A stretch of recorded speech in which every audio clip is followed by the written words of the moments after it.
Next up in our Live section, Bill Higley is joining us. Bill is an attorney with Aegis Law.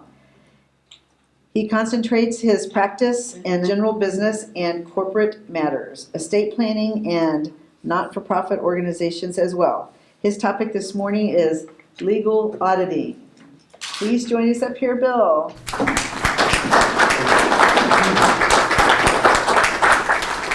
Well, thank you, everybody. I appreciate it very much, the chance. And some of you will know that on the website, there was something about in the agenda for this morning, living a fulfilled life and living something about living a fulfilled life. And then when it turns out that I'm here, it says legal auditing. So this is not a bait and switch. This is not a bait. There are many, many ways to lead a fulfilled life if you have a good legal audit. So that's not such a stretch at all, okay? But we'll save the other aspects of a fulfilling life for later in the year or maybe into January. I'm going to talk about legal auditing, all right? And I see a few eye rolls, and so, but I want to say first of all that let's see, I want to pick up right away on what Steve said. That this is September, it's planning, it's looking towards the end of the year, it's a time for review. Where are we going? What are we doing to recalibrate our compass? What are we doing to make sure that we're on track? And so that's where legal auditing fits in. John suggested, don't wait to look at those numbers until the end of the year or till you get that call. Do it earlier in the year and move it upstream, move that whole process upstream. And that's what this is about. That's what legal auditing is about. It's about moving it upstream. And the object here is to prevent surprises, or at least if there are, that they're manageable or predictable. So let me see if we can get this thing to work here. The right, click on the right. The right, all right. Good, okay. It's all about preventing surprises and recalibrating our compass, making sure we're on track. So there are all kinds of ways to do this. Legal auditing, auditors come in and they'll do legal auditing. We do legal audits in terms of due diligence, in terms of acquiring a company or looking over a prospect. So that's all, and there are a number of different methods to do this. You can do the life cycle of the business. You can start with what matters concern the formation of the business, move through what matters concern the running of the business, and move through what matters concern the exit strategies or the termination of the business or the sale of the business. There are specialized audits for example, employment matters or regulatory matters or tax matters, or environmental matters, or particular areas. And what they all try to do is spot weaknesses, the weakest link, spot areas where there could be a problem. And so what I decided to do here is to talk about legal auditing in terms of the way we talk about businesses in E4E, and that is run, grow, and live. And so I looked at those issues that come with running the business, those issues with growing the business, and those issues with living your life, where the business falls into your life, not where your life falls into the business, okay? So, so the life cycle of the business, as we say here, specific topics, center of the universe, the business is the center of your universe, all the legal considerations that bear on that. We often put draw the cartoon of your businesses at the center, and there are inputs, there is income, and then there is product that goes out, and we draw the diagram that way, and each one of those has legal considerations. So in terms of running your business, let's look at that. What I look for, and this is when, if I, and most lawyers will follow this method, if they review a new client, if they're taking on a new representation, a new business, new client comes and says, I've got this business, I'd like you to handle general corporate matters with the business. Well then, right away, we look at organizational documents. And organizational documents are articles of incorporation, in the registration with the Secretary of State. That document is on the Secretary of State's website. It's a public record. In the LLC world, the LLC has what's called articles of organization. That corresponds to the articles of incorporation in corporate land.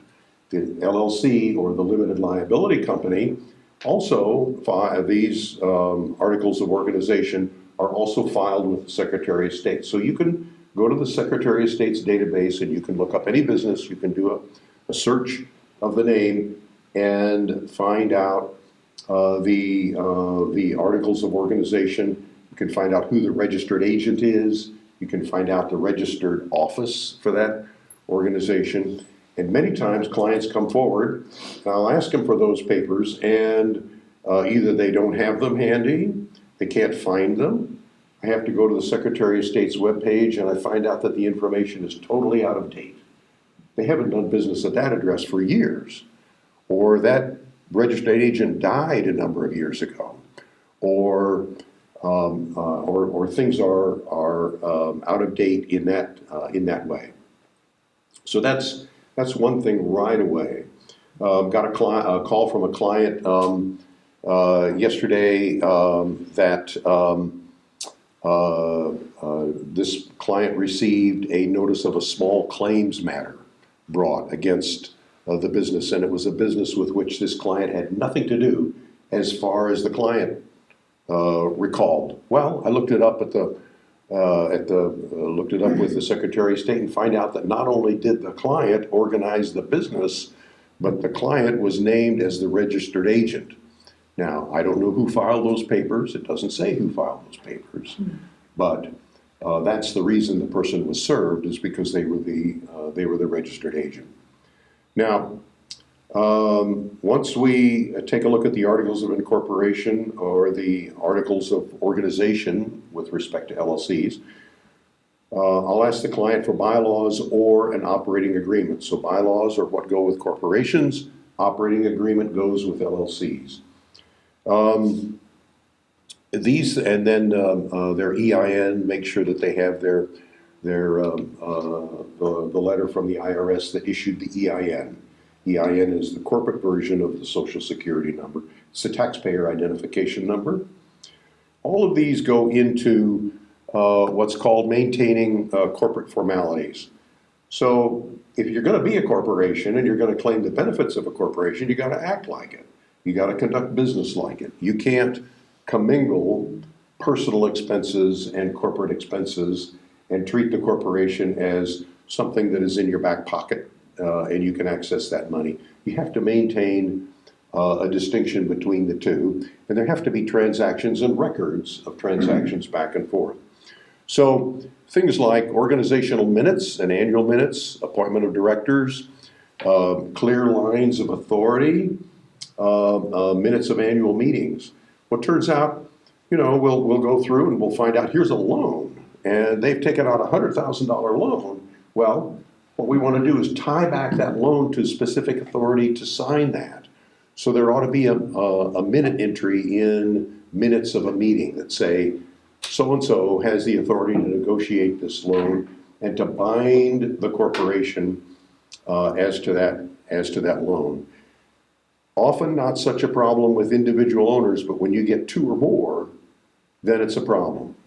I had a client years ago where they were getting ready to sell the business and they're running up to closing, and one of the owners went out and negotiated a $100,000 loan for the purchase of steel to put up a building across the street without telling anybody. And so they're going to closing on the business, and what is this? Okay. So minutes of annual meetings are a clear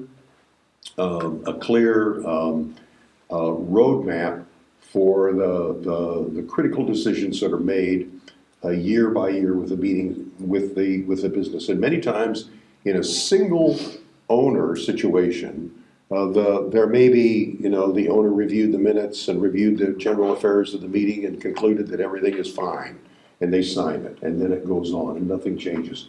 But you have the record that it's acting like a business, not acting like just the person operating out of a shoebox in their closet. If there are employees in the business, the employment contract, or maybe not. Missouri, remember, is an at-will state. And so we look for withholding compliance and records. Withholding compliance is tricky in a couple of respects. Number one is it can get your directors personally liable. If you don't handle the withholding correctly, you have employees and you don't do withholding correctly, your directors can be personally liable to make that up.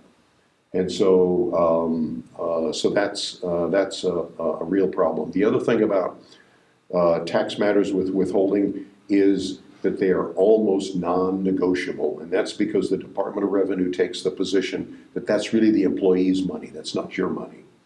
And so you're taking money from that ought to have gone to them. Leases and licenses, premises leases, equipment leases, software and equipment, contracted services, whether you have marketing temps, and then collection matters. In each one of these, there are documents. And so what I tell people all the time is, have you got them handy? Do you know where they are? Are they digitized? Are they in a directory on a computer someplace? Can you pull them up? Especially if you have licenses or equipment leases.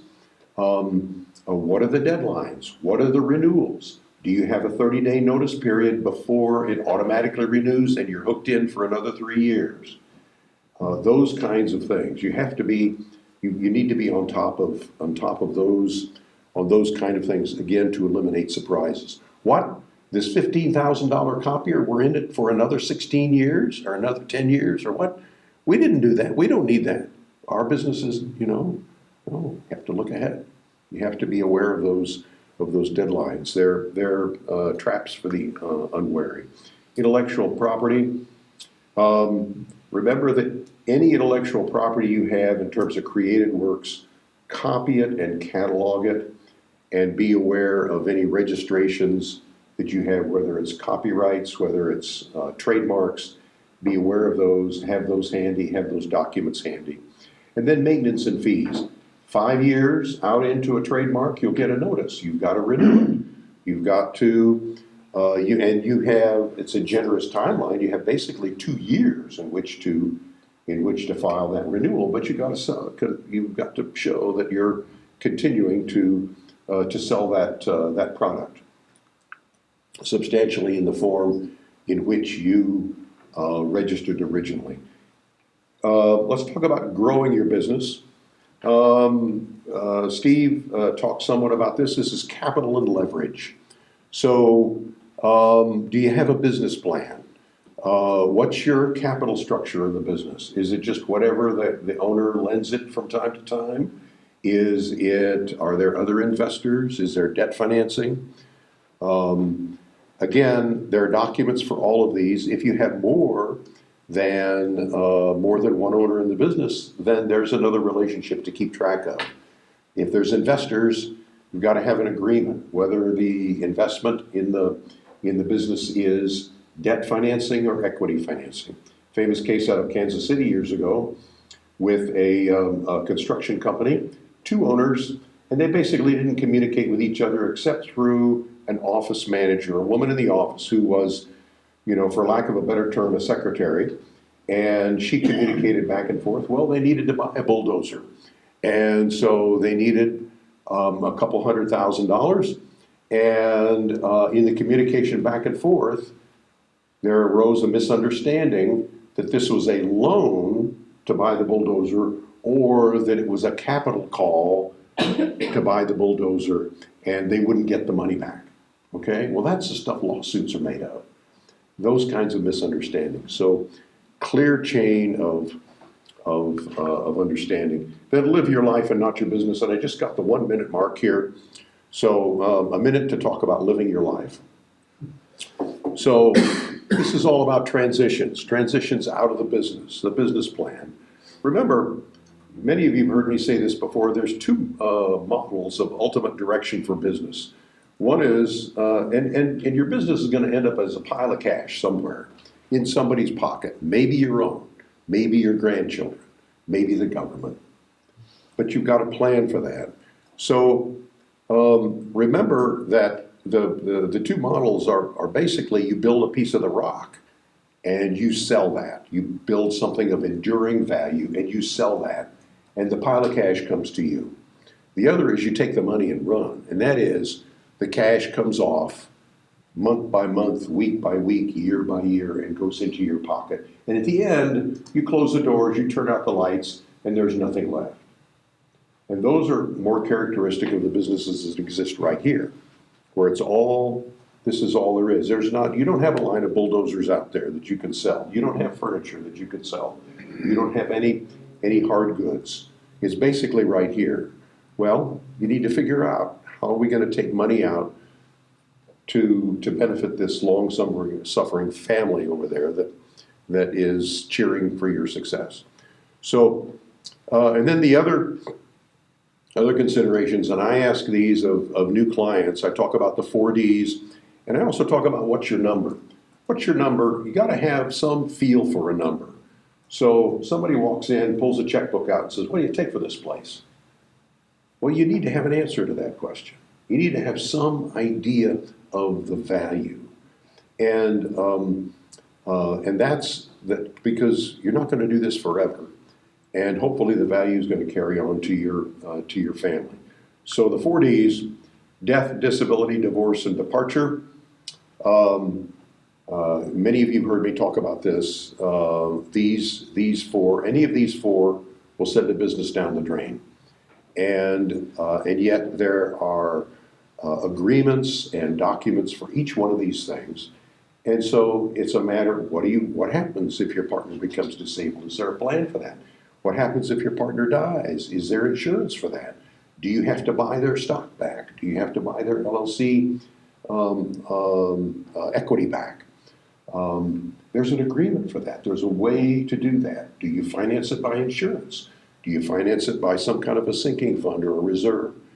So these are the kind of things that go into an audit of a business. And they're basic, boring things that work for the health of the business and the sustainability of the business, and most importantly, the ability to hand the business off so that you can go on with living your life or whatever you'd like to do afterwards.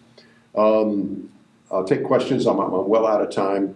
So if there are questions, I'll be happy to answer those as well.